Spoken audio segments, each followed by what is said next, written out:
Hello, good weekend, and we're going to take a look at silver on this particular video. I'll try to get gold on multiple time frames later on within the weekend. Every time frame here from the 6 hour to the half year, as well as a little bit within the retracement or that of the strength.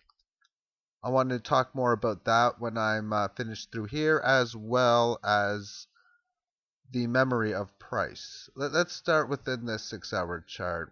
It's a pattern of lower highs and a pattern of higher lows. That's nothing more than a symmetrical triangle, that of shorter term indecision. Only reason why it's short term is because it's a short term chart. And there's a pattern. So there's the triangle situation. The first breakout or breakdown, depending on which side, isn't always the direction it's going to go. So for example, this could be your fake out for the big move lower, or vice versa. Maybe it breaks below before it screeches higher. All I want to say is that it's very common that when you have a pattern like this, that if you have a move that's a failure, then a fast move can often follow. Now, sometimes the first move will be the real one, and it'll break above this, and boom, there you go. That's a possibility as well. On the daily chart, I've been stating a lot about this level here at 42, and when you find resistance at a level that you're supposed to, and you want to be bullish, that's fine as long as you encounter a higher low. So we're at this level of resistance, it sells off, and it makes a higher low above here, which is easy, and then it makes this move getting above it, but never held, which meant that it would have had to find support here. No, rather it comes down in this band, making another higher low, and well, we found this resistance again, did the same pattern we did here, only difference is not as high, thus making the lower high, and well, now staying within the band again, a little bit better, and again making the higher low. So that's showing the same pattern that we were showing on the quarter day chart. And when we see this 42 level, this is the big move, or the big Fibonacci area, from the high here and the low here. So if we establish that this is a failure, then that oftentimes means a fast move. The direction for where the fast move would take us is never usually that clear. However, the $50 breakout point, getting by that, it's around 75 as the next larger expected resistance point. And if you haven't been watching any of the recent videos, I've talked about this band, how on the first section it was resistance at this band as it was declining while it was piercing many times below the 18-period average of lows. The polar opposite has now happened. This, instead of a downtrend, is an uptrend. Instead of finding resistance at the 18 close, we're finding support at the 18 close and spending a lot of time above that area.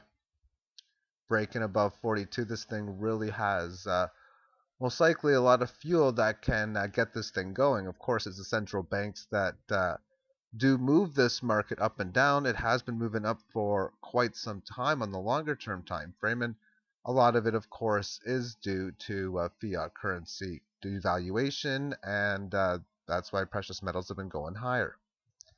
On the weekly chart, since we broke this major resistance point, what correctional phases have we had? A very small one in here that gave enough fuel to make this move here, and this is a decent sized correction. And those people who were stating, oh, you know what, silver's up too much, it can't keep going up, and well, obviously you can say they were right. Now, if they said the top is going to be here or even back here, they were wrong at that point, but it has settled down within this movement here. And for this thing to be now at the level where it's up too much, you would at least have to make a new high, if not a significant new high at breaking $57 or $60 an ounce, and then it would be getting extreme.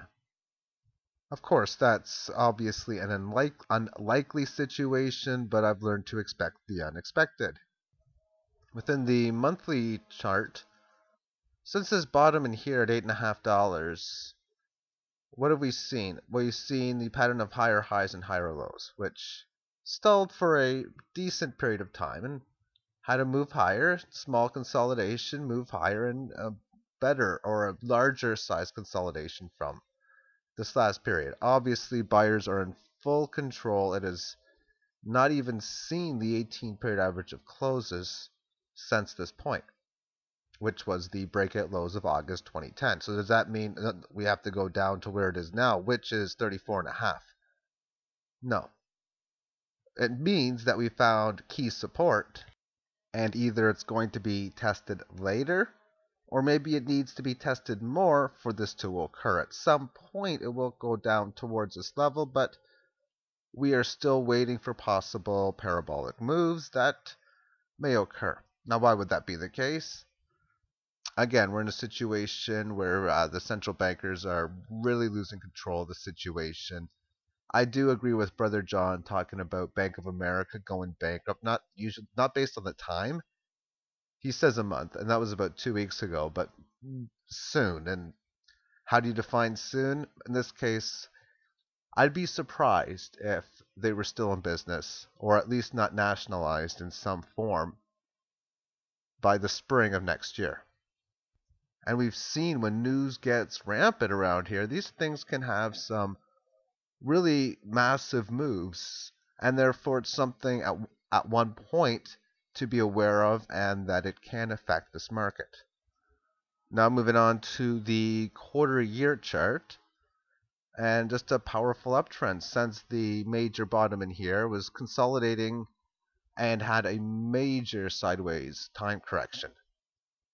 Since it broke by, it found support in here. Again, nice move and staying above this line. And now we finally found support at the 18-period average and stayed there for a couple of years, and boom, up she goes. One hit within this band, and it looks like it is just ready to keep on going at this stage.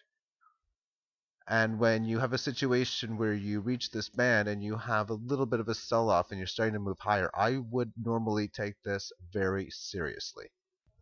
And finally, the half-year chart, each candle representing 6 months, and to get a perspective to how big things can get.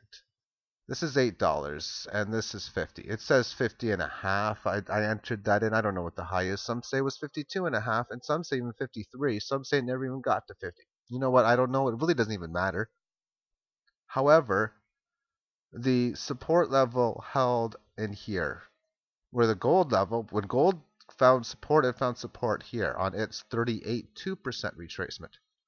Of course, that's a lot of the banker intervention, and as stated before, the entire movement, at least since here, has got to do within banker intervention, which is 1968. Now we're seeing the same type of similar pattern within here, because you have the nice move up, you find a correctional phase, and the thing is just starting to go really, really big. When we had a move in here, what was going on is we seen how the bands really exploded. It had a sideways correction and went higher. We don't have the bands looking anything like this now. We have not had a top week of percentage gain for silver since the 1990s, which in my view means we are overdue. However, we are up 807% over what turns out to be 10 years, and almost 4,000% over 50 years. Okay, now as far as the strength is concerned, it says it's 94.9%. Merely what it does is it takes the highest point and its lowest point, then it finds out where its current price is within that period. So 41.46 within this range is 94.9%. This chart on your screen represents all of the different time frames and where it currently is on the list. These are the most longest of term time frames. The quarterly, half year, monthly chart, and then your medium terms, which would work out to the weekly and the 3-day, those type of charts. And the bottom two, and one's being the average as well. And the bottom two represent the daily and the quarter date chart.